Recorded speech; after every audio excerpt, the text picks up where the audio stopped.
నమస్తే అండి. కందుకూరు నియోజకవర్గం గుడ్లూరు మండలం దారకాయలపాడు నుంచి వస్తున్నాం. మరి ఏంటి ఇక్కడ నెల్లూరు పార్లమెంట్కి సంబంధించి విజయసాయి రెడ్డి గారు ఇక్కడ నుంచి పోటీ చేస్తున్నారు. మరి వేమిరెడ్డి ప్రభాకర్ రెడ్డి గారు అయితే ఇప్పుడు టీడీపీలో ఉన్నారు. ఎలా ఉండబోతున్నారు నెల్లూరుకి సంబంధించి సార్? వేమిరెడ్డి ప్రభాకర్ రెడ్డి ఇంటికి వెళ్తాడండి ఖచ్చితంగా ఇక్కడ. ఎందుకంటే విజయసాయి రెడ్డి జగన్మోహన్ రెడ్డికి రైట్ హ్యాండ్, అంటే రెండో సింహం ఇది.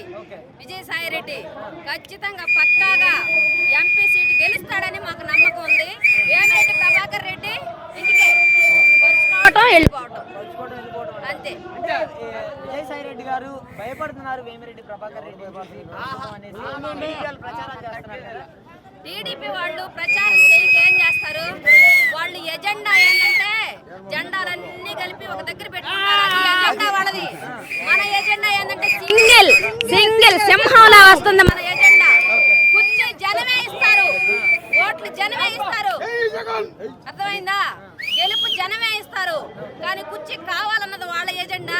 కుర్చీ జనమే ఇస్తారు అన్నది జగన్ ఎజెండా. ఓకే, మరి ఫైనల్ గా జగన్మోహన్ రెడ్డి గారికి సుమారుగా 170 స్థానాల్లో ఎన్ని స్థానాలు దాకా రావచ్చు? వైనాట్ 175 వస్తాయి ఖచ్చితంగా. ఒకవేళ 1-2 ఏదన్నా తేడా ఉన్నా ఇబ్బంది లేదు, కానీ సింగిల్ గా మాత్రం డైనమిక్ హీరో జగన్మోహన్ రెడ్డి మళ్ళీ గెలుస్తాడు. విజయసాయి రెడ్డి గారికి ఎంత మెజారిటీ రావచ్చు అంటే? మెజారిటీ అంటే మనం సుమారు చెప్పలేం, కానీ గెలుపు మాత్రం తథ్యం. వేమిరెడ్డి ప్రభాకర్ రెడ్డి మాత్రం విజయసాయి రెడ్డి మాత్రం జెండా నిలబెడతాడు మన ఎల్లూరు ఎంపీగా.